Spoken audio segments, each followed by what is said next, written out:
ဒီ comment လေးဖြည့်ပေးမလို့ပေါ့နော်သူမဲ့ထားတာလေးရတော့ကြာပြီပေါ့နော်ကိုကတော့ခုမှအားလို့ပေါ့နော် line မတက်ဖြစ်ထားလဲကြာပြီဆိုဟိုဘယ်လိုလဲခလေးထမင်းမစားလို့နှုတ်ဖြတ်မလို့မမာတဲ့ခလေးထမင်းမစားလို့နှုတ်ဖြတ်တယ်ဆိုတာအမယူစားတော့မှားကူမှားတယ်ညီမလေးရဲ့ဘာဖြစ်လို့လဲဆိုတော့အရှိမလေးအမပြောထားရလေခလေးကိုထမင်းမဝင်အောင်ကိုကျွေးရမှာတစ်နှစ်ကျော်လေးတွေဆိုတာကတော့အစားအသောက်ယူရတဲ့အရွယ်လေးတွေဖြစ်တဲ့အတွက်အရှိဗီဒီယိုမှာလည်းပြောထားတယ်တစ်ပတ်လောက်အချိန်ယူပြီးတော့မိခင်နေပေါ့နော်ခလေးလေးတွေကိုအစားစုံအောင်ကျွေးကြည့်ပါတစ်ပတ်ဆိုတဲ့အချိန်မှာခလေးလေးတွေကဘယ်အရာကိုကြိုက်နှစ်သက်တဲ့ဥပမာကော်ပီပန်းတို့ပေါ့နော်မုံလာဥနီတို့ခရမ်းကျင်သီးတို့ပေါ့နော်အဲ့လိုမျိုးလေးအသီးဆိုလို့ရှိရင်လည်းဟိုထောပတ်သီးတို့ပန်းသီးတို့ပေါ့နော်အဲ့လိုမျိုးအသားဆိုရင်လည်းအမဲသားကြက်သားဝက်သားငါးပေါ့အဲ့လိုမျိုးလေးတွေစုံအောင်ခောက်ဆွဲကြော်လေးတွေနေခဲ့ပဲကြော်ကျွေးမယ်အဲ့လိုမျိုးလေးတွေပေါ့ဒီနေ့ကိုထမင်းဘယ်နှနက်ကျွေးလဲ3နက်လား2နက်လားပေါ့နော်အဲ့လိုမျိုးဟိုဘယ်နှနက်ကျွေးလဲပေါ့အဲ့ဒီကိုကျွေးတဲ့အရေးအတွက်ပေါ်မှာဥပမာပေါ့3နက်ဆိုလို့ရှိရင်အဲ့ဒီ3နက်မှာမတူညီတဲ့အာဟာရလေးတွေမတူညီတဲ့အရာသားလေးတွေချက်ပြုတ်ကျွေးပါအဲ့ဒါဆိုလို့ရှိရင်သူတို့ကြိုက်နှစ်တဲ့အစားအသောက်ဆိုသူတို့ကအရန်စားကြတာအဲ့ဆိုလို့ရှိရင်တပတ်ပြည့်လို့ရှိရင်မိခင်နေတိကိုတိပါတယ်ပေါ့နော်ခလေး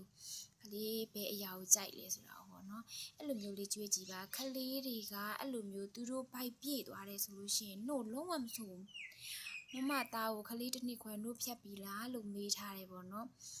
ခလေးတစ်နှစ်ခွဲအမသားနှုတ်မဖြတ်ဘူးသူ့အလိုလိုပြတ်သွားတာဘာဖြစ်လို့လဲဆိုတော့အမထမင်းဝင်အောင်ကျွေးတယ်တနေ့ကိုထမင်း3နက်ကျွေးတယ်ဘိုက်ပြည့်အောင်ကျွေးထားလိုက်လို့ရှိရင်တတကနှုတ်လုံးဝလှည့်မကြည့်ညဆိုလို့ရှိရင်လည်းအခုဆိုလို့ရှိရင်နေပြီးတော့တတအစားတောက်နေတဲ့အတွက်တနေ့ကိုနည်းနဲ့ထမင်း4နက်ကျွေးတယ်ညအိပ်ရဝင်ကနေအထိအမကျွေးတော့အဲ့ဒါဟိုဘယ်လိုလဲ9နာရီခွဲ6နာရီအထိကျွေးတော့အဲ့လိုမျိုးလေးဆိုသူဘိုက်ပြည့်ပြီးအိတ်သားတဲ့အတွက်လုံးဝနှုတ်မတောင်းတော့အခုဆိုရင်အမသားနှုတ်လုံးပြတ်သွားပြီဟိုရက်ကဆိုလိုင်းအောင်မတက်ဖြစ်ဘူးအော်ငါသားလေးအရင်ဆိုလို့ရှိရင်မြုံစီနဲ့အိတ်နေတဲ့အချိန်ညဘက်တွေဆိုရင်နှုတ်ထတောင်းတယ်နှုတ်ထဆိုတယ်အခုကျတော့ကိုလည်းနှုတ်တွေတင်းတောင်းပြီးတော့မခံနိုင်ဘူးသိလားအခုနှုတ်ပြတ်သွားပါပြီအမသားဖြတ်တာမဟုတ်ဘူးအဓိကကလေးလေးတွေကိုအစားအသောက်ဝင်အောင်ကျွေးပါ